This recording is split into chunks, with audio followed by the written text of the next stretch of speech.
Hello, my name is Jenna Ortega, and I'm on the set of Who What Wears October cover.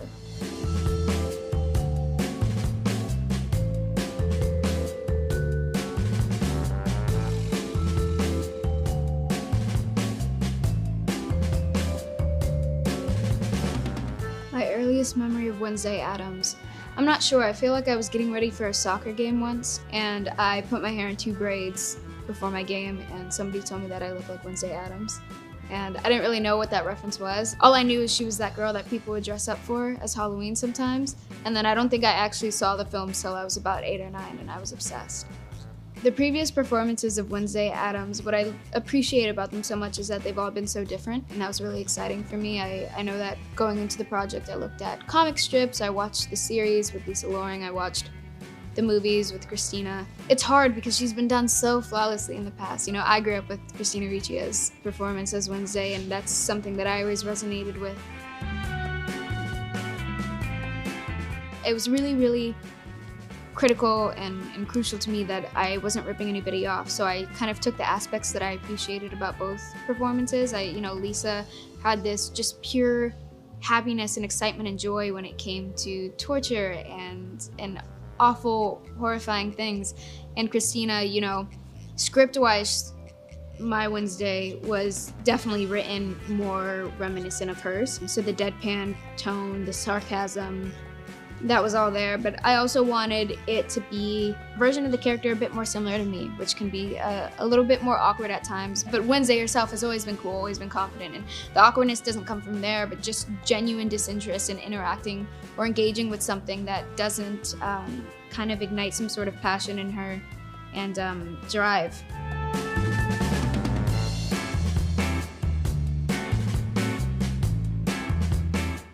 I think something that might be surprising about this series to the audience or anybody who's familiar with the Addams family is, I guess, the wide range of outcasts that come into play, because, the Addams family, they've always been outcasts. And Wednesday, the whole storyline or plot of the show is she gets sent to this boarding school after being expelled from her 8th school in 5 years to this school filled with outcasts, people who don't belong, people who are not normies. And I think it's a really, really funny dynamic to see Wednesday still remain an outcast in a sea of outcasts.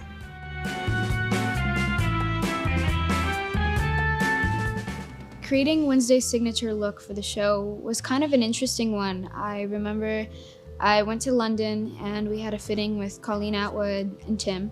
Colleen obviously is so amazing. It's incredible to see her put wardrobe together because it's, she adds 3 buttons and takes a look that was already perfectly wonderful and amazing and makes it that much more wonderful and amazing. But I know that Tim, it was really, really important to him that there was something about Wednesday face, head-wise, that was different.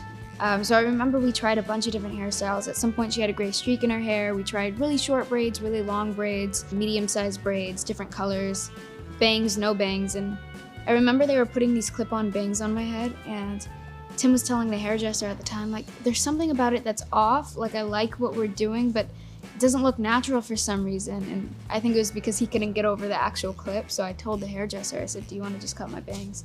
He's like, are you sure? It's just a fitting. And I was like, I have time to grow them out. If he doesn't like them, just cut them and see what happens. And then he cut them, and then he really liked them.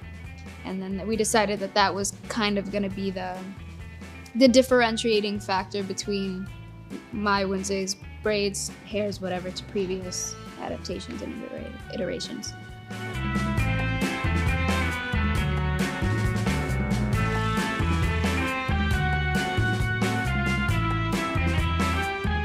My favorite Tim Burton project.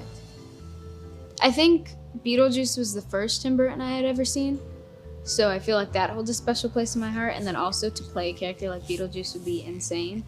Yeah, it's just a lot of fun. I think that that's my most favorite one. It fits his aesthetic best. I like how they went with the really tacky, over-the-top animation when you go to the underworld. There was something about it that just felt so lighthearted but still grim, kind of haunting in a sense, and it was the perfect movie for me when I saw it for the first time. I would love to be an alien from Tim Burton's Mars Attacks, just because I love the way that they look. If my brain was out like that, my eyebrows, that would be so much fun. That's like a dream role.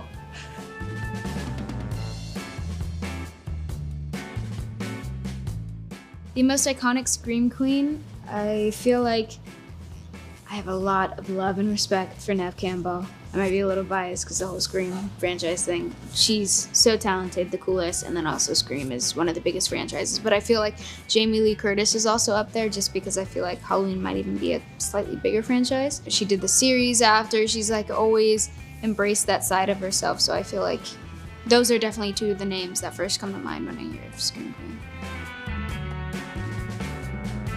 When it comes to perfecting a horror scream, I wouldn't say that I've perfected it, but I like to just wing it. I don't rehearse. I think because I've done it so much at this point now, it just kind of comes naturally. You know when to save the screams for your coverage, and you know when to, do them for the wides. There's like the safe scream that doesn't hurt your voice, and you can do, and it still sounds kind of gnarly and gross. And then there's the scream that, all right, you have to prepare yourself. Okay, only do it 2-3 times because you still got to film tomorrow. I think that's what I appreciate about horror is you just kind of fully release everything. It's like therapy.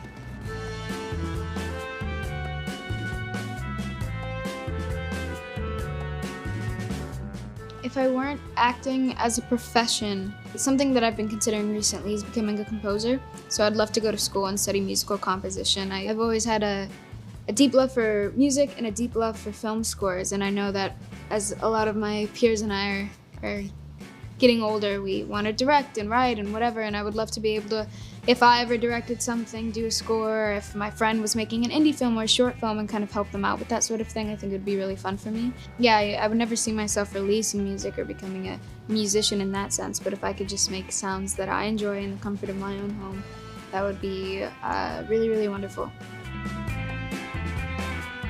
The characters that I play have a touch of my own personality, but I try to make them as different as possible if I can. Veda from The Fallout, her style was unlike anybody else that I'd ever played, and I loved how distinct and specific it was to her.